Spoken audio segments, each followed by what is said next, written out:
रानी अग्रवाल जी, लखनऊ। राधे राधे। राधे राधे महाराज जी।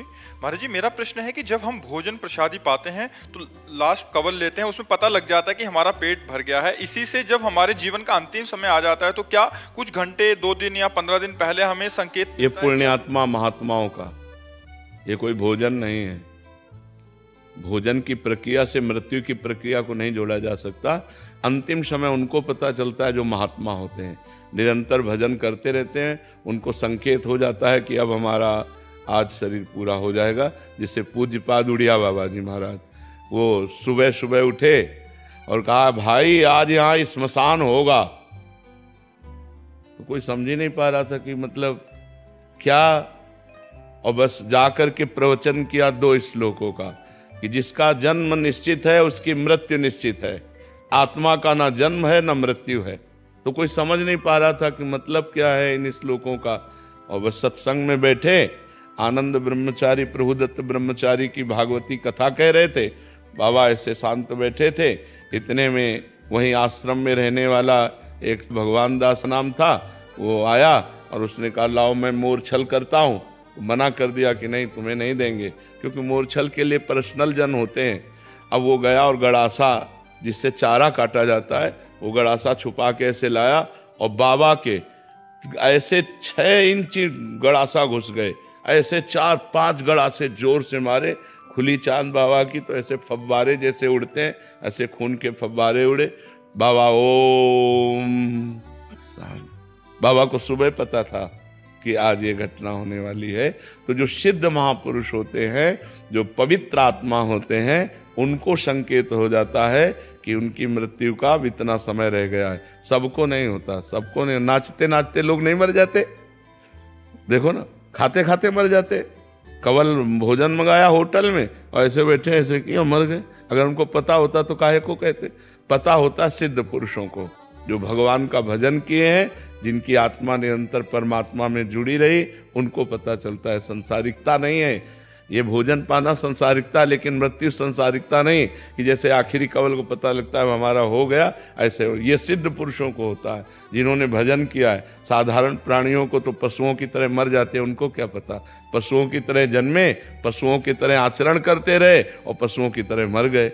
जो मनुष्य रूप में जन्मे और भजन करके भगवान के चिंतन में पूरा जीवन व्यतीत किया, ऐसे सिद्ध महापुरुषों को अंतिम निर्णय आ जाता है कि आपका 1 घंटे में 2 घंटे में शरीर पूरा होने वाला है। जैसे यहाँ राधा टीला है ना, राधा टीला के महंत जी थे, तो उनको खून की उल्टी हुई तो रामकृष्ण मिशन ले गए। तो रामकृष्ण मिशन में वो कहा कि यहाँ तो ठीक नहीं होंगे, आगरा ले जाना पड़ेगा। तो उनका हम वृंदावन से बाहर नहीं जाएंगे। आए, रात अपने यहाँ कुटिया में व्यतीत की। सुबह कहा जल्दी करो, जल्दी ठाकुर जी को स्नान कराओ, जल्दी ठाकुर जी को भोग लगाओ और प्रसाद लाओ, चरणामृत लाओ और सब बैठो। कुंज बिहारी श्री हरिदास, कुंज बिहारी श्री।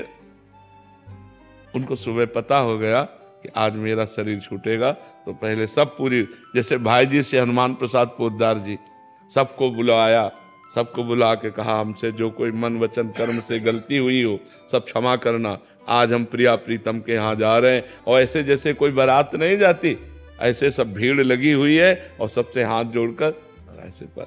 ये सिद्ध पुरुष जो भगवान का भजन करते हैं, भगवान को प्राप्त होते हैं, ऐसे महापुरुषों को पता होता है कि हमारा कब शरीर छूटने वाला है। अन्यथा अज्ञानी जीवों को नहीं पता होता है। अपनी मृत्यु के समय को आगे टाल भी सकते। क्यों टाल सके? क्योंकि जोई जोई प्यारो करे सोई मोहि भावे। वो अपनी इच्छा रहित महापुरुष है। इच्छा रहित महापुरुष क्यों इच्छा करेंगे? अंतिम समय क्यों अपनी बात बिगाड़ेंगे? इच्छा करना अपनी बात बिगाड़ना है। जोई जोई प्यारो करे सोई मोहि भावे। प्यारे की इच्छा बुला रहे हैं तो मेरी इच्छा क्यों हो जाए कि मैं आ रहा हूँ? प्यारे बुला रहे हैं तो दौड़ के जाऊंगा, तो वो तो अपने शरीर को छोड़कर, शरीर से प्यार थोड़ी होता। योग साधन में योगी जन तो महाराज जी आपने एक बार सुनाया था कि वो 1400 चांगदेव जी। नहीं, ये भगवत प्रेमी जन थोड़ी हैं। प्रेमी जनों का मार्ग अलग है, योगी जन। हाँ, योगी जनों का अलग है। वो जी सकते हैं, लेकिन वो क्या थे? सिंह पर सवार हुए, सांप की चाबुक ली, लेकिन ज्ञानदेव जी के सामने क्या थे? बालक थे, कोरे बालक थे, कुछ नहीं। 1400 वर्ष जी गए, लेकिन उनके अंदर कोई भी भागवतिकता तो नहीं थी। ज्ञानदेव ने दिखाया कि चबूतरा चल पड़ा, जड़ चबूतरा चल पड़ा। तो उनका तुम कोरे कागज हो, अभी केवल अपनी श्वास वायु को रोककर जीना सीखे हो, लेकिन जीवन का जो रंग है वो ब्रह्मबोध या प्रेम दोनों नहीं प्राप्त है। तो वो योगी जन अपनी प्राणवायु को रोक करके मृत्यु के आगे अपनी आयु बढ़ा लेते हैं, लेकिन उससे कोई लाभ नहीं है। लाभ है भगवत प्रेम तत्वबोध, जो ज्ञानदेव जी से मिलने के बाद चांगदेव जी को हुआ। भक्ति मार्ग में भक्ति मार्ग में जोई जोई प्यारो करे, ज्यों ज्यों राखत हो त्यों त्यों रहियत हो हरि। जैसे जैसे आप रख रहे हो वैसे वैसे हम रह रहे। भक्ति की अपनी कोई इच्छा ही नहीं होती, वो भगवान की इच्छा में अपनी इच्छा को मिला देता है। भगवान चाहे अभी बुला ले, भगवान चाहे 100 वर्ष बाद बुलाए, उसका न कोई शिकायत है मरने की न कोई जीने की।